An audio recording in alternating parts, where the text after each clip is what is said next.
I must admit that in this intervening period, I'm more concerned about the actions the president is taking that relate to, for instance, the firing of Chris Krebs, who was responsible for overseeing the cybersecurity of our government systems. This is a guy who came from Microsoft. To attract someone like this for a fraction of the pay he was getting before, that's quite an accomplishment. So he has been guarding our systems. To fire him in the in this end of term is really a very dangerous thing. Hi again, everyone. It's 5 o'clock in the East. That was just a few days after Donald Trump fired the top U.S. cybersecurity official, Chris Krebs, leaving that agency, that one tasked with protecting our country from cyber threats, disrupted at a critical time. And it seems that Senator Romney's concerns over our safety were justified. News of a widespread hack of government agencies by one of Russia's top intelligence agencies reveals that Donald Trump's baseless election fight has culminated in a threat to our national security. From the Washington Post, quote, the Department of Homeland Security, the State Department, and the National Institutes of Health on Monday joined the list of known victims of a months-long, highly sophisticated digital spying operation by Russia, whose damage remains uncertain, but is presumed to be extensive. Experts say the fact that the department charged with safeguarding the country from physical and cyber attacks was victimized underscores the campaign's significance and calls into question the adequacy of federal cybersecurity efforts. One U.S. official told Politico, quote, this is probably going to be one of the most consequential cyber attacks in U.S. history. That's the view from inside government, that we're dealing with something of a scale I don't think we've had to deal with before. This hack putting immense pressure on Krebs' former agency, CISA, and while he assured the public that he has the utmost confidence in his old team and that they, quote, know how to do this, his firing has only added to the concerns now. Senator Angus King of Maine says this, quote, the firing of the extremely capable director of CISA in the middle of this moment of vulnerability, it undermines national security. King co-chaired a congressionally chartered commission that recommended sweeping changes to the government's cyber activities. So rather than protecting our nation from a very real threat, Donald Trump has possibly exposed us to even more and instead has continued his unfounded fight against imagined election fraud. The fact that Donald Trump has yet to publicly rebuke Russia for this deep breach into our government is just the latest example in a long, long line of his administration letting Russia off the hook and letting aggression slide. Trump has still said nothing about Russia's attack on our 2016 election, choosing to take Putin's word over the word of his own intelligence community. He said nothing about the reported Russian bounties placed on the heads of American soldiers. He told world leaders that Crimea, which Russia annexed from Ukraine in 2014, is part of Russia. He withdrew U.S. troops from Syria, providing and creating a vacuum for Russia to step in. The list goes on and on and on. Top government agencies possibly compromised by Russia cements Donald Trump's legacy. He entered the White House after an extensive Russian attack and hack into our election systems, and he's leaving with the Russians hacking into at least several of the agencies he oversees. A massive cyber breach in the U.S. government and a president more occupied with overturning an election he lost fair and square is where we start this hour with some of our favorite reporters and friends. Ben Rhodes is back, former Deputy National Security Advisor to President Obama. Also joining us, Elizabeth Newman, former Assistant Secretary for Threat Prevention and Security Policy at the Department of Homeland Security, one of the agencies that was hacked, and now an advisor to the group Defending Democracy Together. And Politico's cybersecurity reporter Eric Geller is here. Eric, this has been a fast-moving story and the one that was overshadowed a little bit by yesterday's breaking news. I wonder if you could just take me through the facts as they stand at this hour.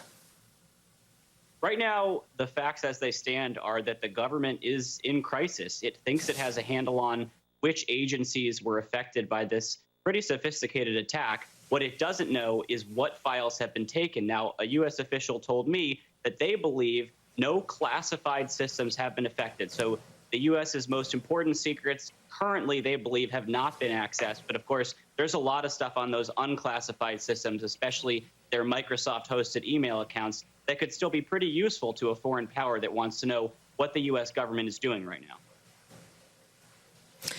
Eric, for people that don't understand how the Russian cyber warfare takes place, when could this have been launched?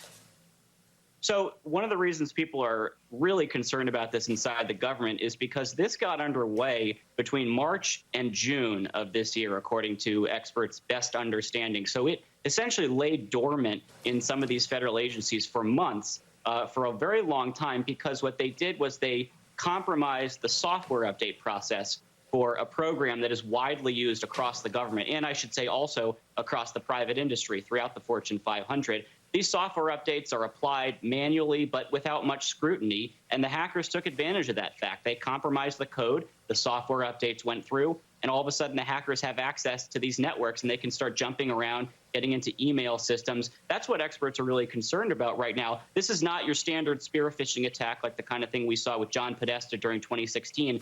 This is at the upper end of what hackers can do. Can you explain that? I mean, I think anyone that has a computer that sees, update required will happen automatically next time you reboot. Is that the kind of technology, the kind of embedding they had in government computer systems? That's right. So you probably see those alerts and you click the update because you trust that the company, whether it's Microsoft or Adobe or whatever, knows what they're doing, wrote, good code, is sending it to you in a safe way. Well, in this case, the hackers took advantage of the fact that this IT vendor called SolarWinds was not apparently doing the kind of due diligence that you want a vendor to be doing before they send you a software update. A lot of government agencies evidently click the update button just like you or I would, and without knowing it, they had essentially planted malware on their networks. Ben Rhodes, the Russian aggression of the cyber variety seems to have a lagging kind of alarm that it creates among the public. But just speak a little bit about the tools and the weapons that Vladimir Putin is most enamored with. It seems that these are the assaults that often end up going straight to the top. Yeah, well, Nicole, unfortunately, we were, attacked by Russian cyber attacks frequently in the Obama administration, had to fight some of those back. Some of those obviously became publicly known. The reality is it's an asymmetric weapon for Russia in the sense that you think about conventional military spending. The United States spends $700 or $800 billion a year on our military. That's far more than Russia.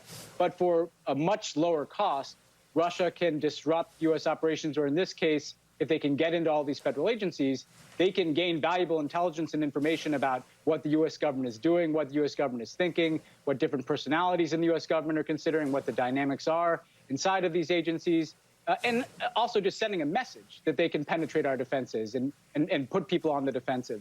So for Russia, it's a cost-effective way for them to literally get inside the heads of the U.S. government. And it's not surprising, I don't know the details of this attack, in a transition, they're particularly going to want to understand if there's a change of power and change of officials, what's going on in these agencies, how might the direction of U.S. policy change under a new administration. So this is the best possible time from a Russian perspective to try to understand what's going on inside the U.S. government.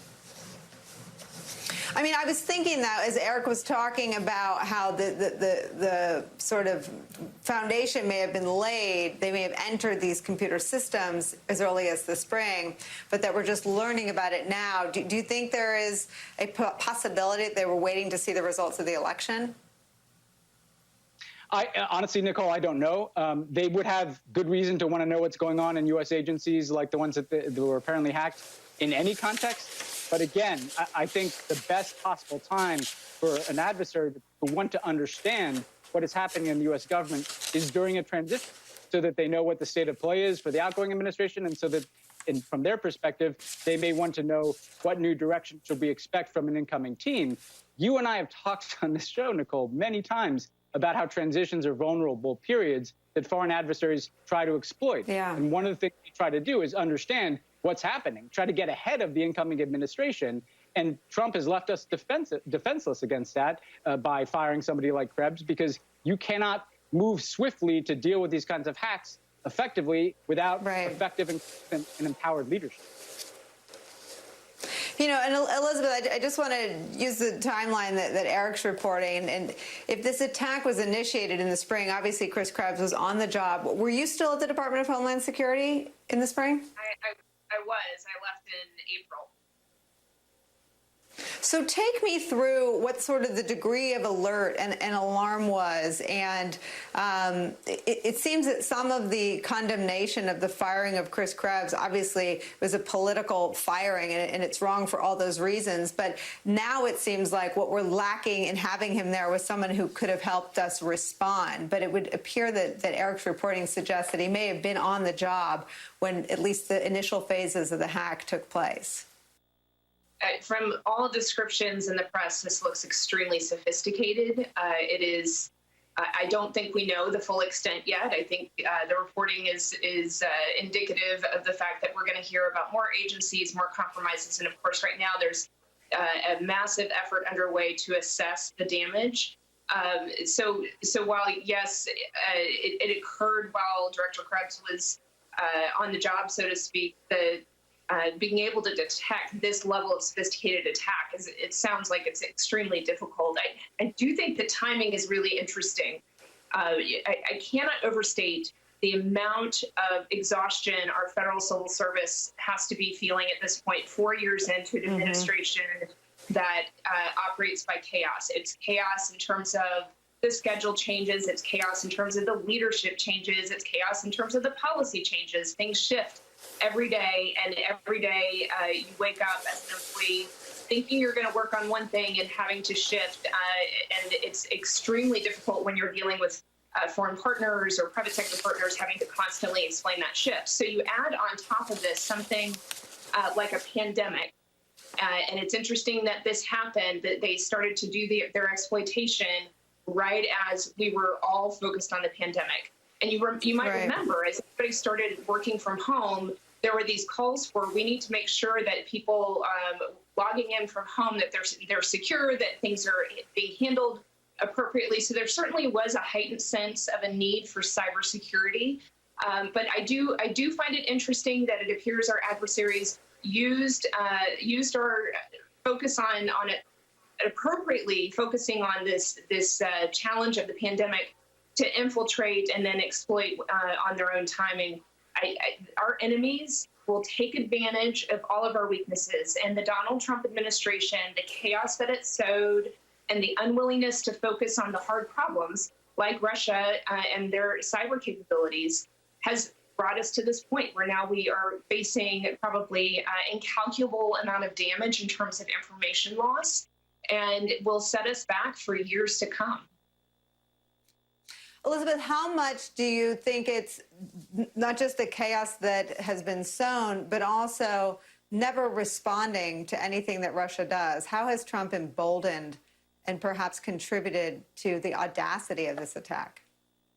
I mean, that's the critical part of the story, right? Like, there have been no consequences for Russia.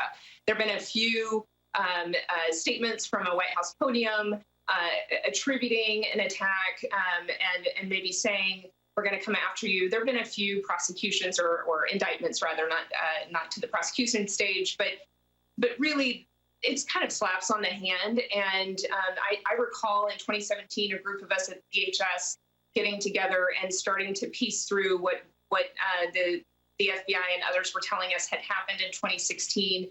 And talking about this idea of consequences. What are all of the tools in our toolkit that we could bring to bear to be able to ensure that foreign adversaries knew that it was costly if you went after us?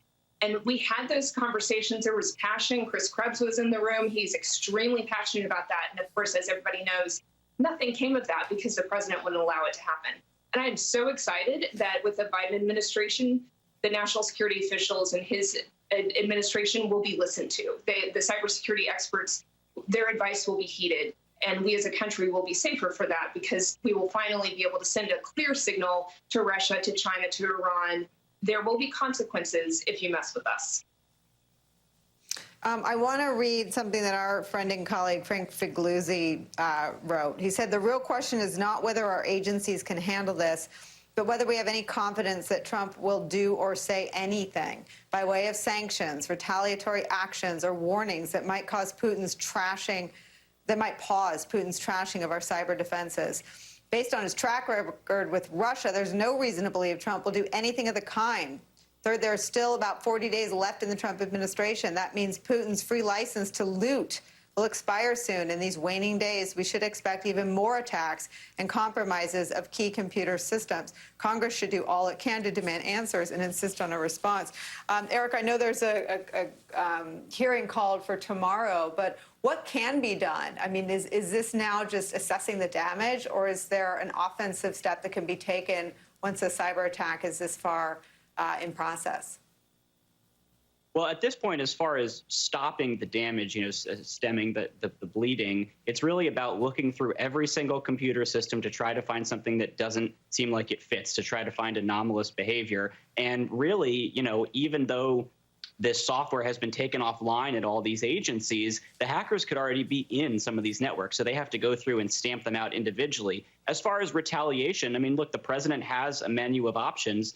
He could do retaliatory cyber attacks, sanctions, and so on. But we are much more vulnerable to retaliation in kind than a lot of other countries because we're so much more dependent on the internet. And that has historically, even in the Obama administration, constrained what presidents were willing to do for something like this that as experts say, is sort of below the level of war. The president, even any president, is going to be reluctant to take a massive, extraordinary step against something like this. But that just underscores how hard it is to prevent this because our options are very limited. Ben Rhodes, the Obama presidency and Obama sanctions were invoked. So I'll give you the last word, and I want to add this question. I mean, President Obama did enact sanctions on Russia in his, I think at the end of December, even later in his term than at this point in Trump's term. So no one should be under the miscomprehension that Trump can't retaliate against Russia if he wants to. But we end where we began. Trump never wants to when the bad actor is Russia. Yes. And the thing is, Nicole, it's like any weapon, right? Part of it is defense and how do you protect your networks? But part of it is deterrence. And does Russia know that there will be a cost potentially in terms of offensive cyber capabilities deployed against them that might make them think twice about doing this?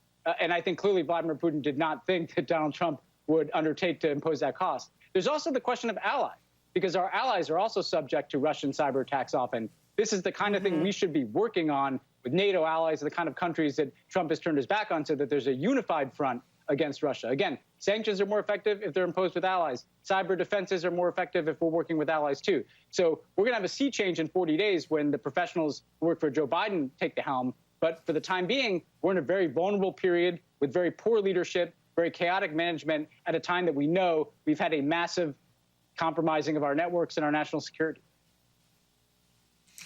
It's unbelievable. Ben Rhodes, Elizabeth Newman, Eric Geller, thank you all so much for spending some time with us on this story. When we